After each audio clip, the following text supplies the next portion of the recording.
Halo, selamat datang di video pembelajaran pengantar Sistem Informasi Universitas Hayam Wuruk Perbanas, Surabaya.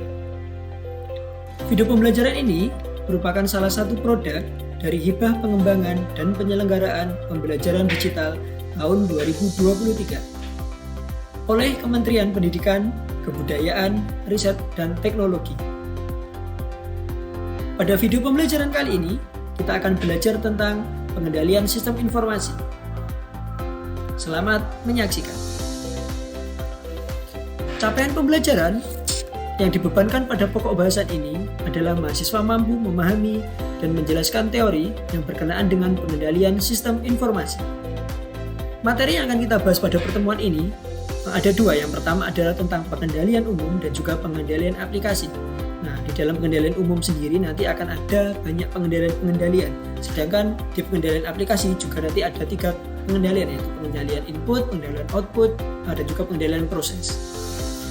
Yang pertama kita akan membahas tentang pengendalian umum. Di dalam pengendalian umum atau general control ini adalah merupakan pengendalian yang paling luar dari penerapan dari sistem informasi. Jadi di dalam pengendalian ini mencakup pengendalian dari segi organisasinya, dari segi dokumentasinya, dari kerusakan perangkat kerasnya, dan juga dari keamanan fisik dan juga keamanan data dari aplikasi sistem informasi. Yang pertama, kita akan belajar tentang pengendalian organisasi dulu. Jadi pengendalian organisasi ini harus dipisahkan antara pengelola dan juga penanggung jawab. Makanya perlu dipisahkan, ada pengendalian kontrol data, ada bagian yang mempersiapkan data, ada juga bagian yang mengoperasikan data. Sedangkan pengendalian organisasi ini ada juga bagian yang menyimpan data, ada juga yang bagian yang memprogram dan juga mengembangkan sistem. Kemudian juga ada bagian terkait dengan pusat informasi. Jadi yang menyimpan informasinya ada di pusat informasi seperti itu. Kemudian yang kedua adalah pengendalian dari segi dokumentasinya.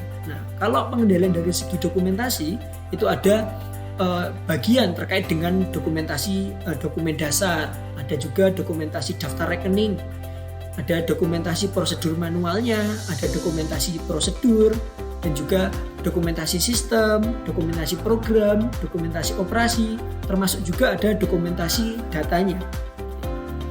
Sedangkan proses pengendalian umum berikutnya ada pengendalian kerusakan perangkat keras. Jadi di dalam perangkat keras itu juga memungkinkan kalau misalkan ada yang rusak itu juga akan mengakibatkan error pada sistemnya, maka perlu dilakukan proses pengendalian. Ini ada macam-macam ya, ada 5. Ada parity check, ini adalah kemampuan RAM untuk mengecek data yang tersimpan. Kemudian ada echo check, proses memastikan bahwa perangkat input output itu tersambung di perangkat seperti itu. Kemudian juga ada read after read check, atau proses menyimpan data terekam ke dalam memori itu ya, itu telah terekam dengan benar seperti itu. Dia tinggal memastikan aja kan. Kemudian ada dual read check, ada proses meyakinkan apakah data yang telah dibaca oleh komputer ini memang dibaca dengan benar.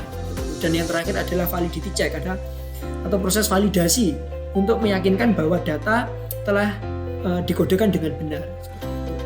Itu adalah proses pengendalian di perangkat kerasnya. Sedangkan proses pengendalian di keamanan fisik itu terkait dengan kayak penempatannya. Jadi penempatan server itu harus di lokasi yang aman, kemudian juga mengatur lokasinya, dia diatur di lokasi yang jarang kena gempa, kemudian di tempatnya itu juga ada AC-nya, ada stabilizer ya, biar tekanan listriknya itu enggak naik turun seperti itu.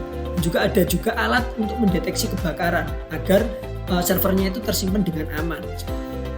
Nah, untuk pengendalian keamanan data itu biasanya ada proses untuk menggunakan data log. Jadi biar tahu siapa yang menggunakan data ini, siapa yang menyimpan, siapa yang mengedit, itu diperlukan data log. Kemudian ada juga proteksi file, bisa filenya itu di password, kemudian filenya itu dienkripsi biar aman seperti itu. Kemudian juga ada pembatasan pengaksesan. Jadi nggak semua orang bisa mengakses data tersebut. Jadi hanya orang-orang yang membutuhkan data tersebut atau yang bersinggungan langsung dengan data tersebut yang boleh mengakses data tersebut seperti itu. Dan yang terakhir adalah yang paling biasa kita lakukan adalah data backup dan recovery. Jadi data yang disimpan itu seyogianya setiap 1 tahun sekali atau beberapa bulan sekali itu dilakukan backup agar kita punya cadangan data seperti itu. atau kalau nanti terjadi kerusakan data itu bisa direcovery lagi atau bisa dipanggil ulang datanya. Jadi biar lebih aman.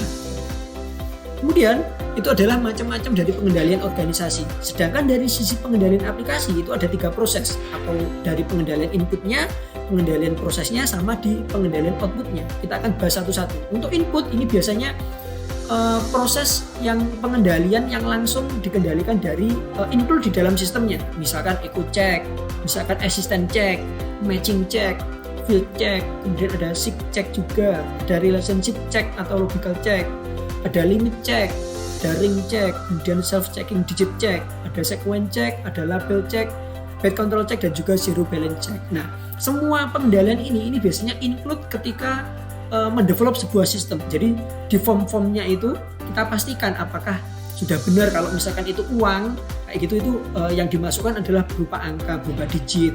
Kalau misalkan itu nama, berarti itu adalah berupa teks atau apapun. Nah, itu dipastikan semuanya itu namanya adalah mengendalikan masukan. Karena logikanya apapun yang masuk ke dalam sistem itu nanti akan diproses. Kalau yang masuk itu salah, berarti sistem akan memproses hal yang salah. Jadi kita pastikan dulu bahwa yang diinput ke dalam sistem itu sudah benar. Makanya ada banyak pengendalian dari segi masukannya atau istilahnya input control. Nah, proses kedua adalah pengendalian proses. Jadi di dalam memproses datanya itu juga perlu dikendalikan. Misalkan yang pertama adalah overflow. Jadi kita lihat aliran datanya sudah benar enggak, prosesnya sudah benar enggak, sudah terarah atau belum, seperti itu. Kemudian juga ada kesalahan logika program, kita cek logikanya sudah benar enggak, karena kalau logikanya salah maka nanti outputnya juga akan menghasilkan hal yang salah, seperti itu. Kemudian bisa juga kalau logikanya sudah benar tetapi ternyata logikanya tidak lengkap. Nah, ini kita juga perlu kita cek. Kalau misalkan logikanya sudah benar tapi ternyata kurang lengkap, itu juga akan menghasilkan output yang salah juga, seperti itu. Nah, yang terakhir adalah penanganan pembulatan yang salah. Nah, ini biasanya terkait dengan data-data yang berupa angka. Nah, ini biasanya kita harus pastikan bahwa pembulatannya ini benar. Misalkan kalau kita sepakati dari awal pembulatannya ke atas, berarti setelah angka itu di atas 5 itu berarti dibulatkan ke atas, misalkan kayak gitu. Atau angka di belakang koma itu nilainya adalah di bawah 5, berarti itu dibulatkan secara ke bawah. Itu harus kita sepakati dulu biar nanti ke belakangnya itu tetap konsisten dan tidak terjadi kesalahan dalam pembulatan, seperti itu. Nah, ada juga di proses kontrol ini ada kehilangan record atau ada kerusakan datanya, ada kesalahan urutan prosesnya, ini juga harus kita pastikan urutannya sudah benar atau belum. Kemudian kesalahan data di file acuan ini juga kita pastikan. Kalau kita mau ngambil data, kita pastikan data itu adalah data yang benar, jangan sampai data yang salah. Nah, karena kalau datanya salah ya itu tadi akan menghasilkan output yang salah juga. Nah, atau ada juga kesalahan proses serentak. Artinya dari banyak proses itu ternyata prosesnya memang proses yang salah. Jadi semua prosesnya salah. Nah, inilah yang harus kita siasati, harus kita perhatikan. Jadi di proses kontrolnya ini harus diprosesnya ini kita harus amati benar-benar kayak gitu. Jadi karena dialah yang memproses semua data masukan. Jadi kita juga jangan sampai terjadi kesalahan secara serentak seperti itu.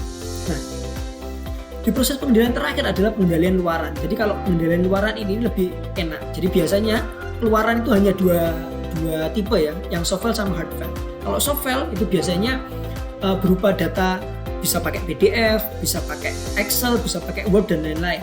Sedangkan kalau yang hard file itu biasanya dicetak ke dalam laporan, kayak gitu. Jadi di print ke dalam sebuah laporan. Jadi kita pastikan bahwa kalau mau berupa hard file, berarti ada printernya dan juga dari sistemnya bisa terhubung langsung ke printer.